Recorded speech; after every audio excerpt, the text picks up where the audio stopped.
பாலும் தெளிந்தேனும் பாகும் பருப்பும் இவ நான்கும் கலந்துனக்கு நான் தருவேன் கோலம் செய் துங்க கரிமுகத்து தூமணியே நீ எனக்கு சங்கத்தமிழ் மூன்றும் தா.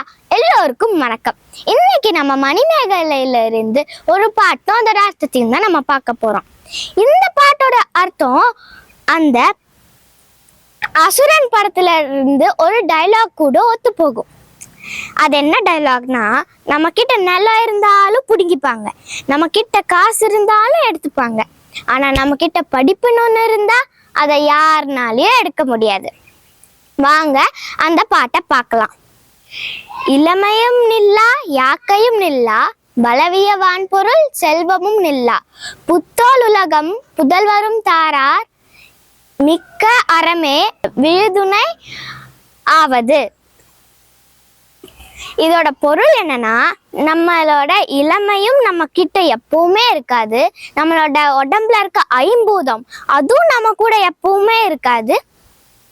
அதுக்கப்புறம் இந்த வான அளவு பெருசா சொத்து இருந்தாலும் நம்ம கிட்ட எப்பவுமே இருக்காது.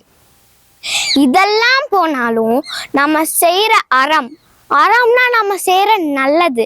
இந்த நல்லதெல்லாம் மட்டும் நம்ம காலம் முடிஞ்சாலும் அது நிலைச்சு நிற்கும். மறுபடியும் இன்னொரு தடவை உங்களுக்காக அந்த பாட்டை சொல்றேன். இளமையும் நில்லா யாக்கையும் நில்லா வளவிய வான்பொருள் செல்வமும் நில்லா புத்தோல் உலகம் புதல்வரும் தாரார் மிக்க அறமே விழுதுணை ஆவது. உங்களிடமிருந்து விடை பெறுவது உங்கள் சஞ்சீவினி. நன்றி, வணக்கம்.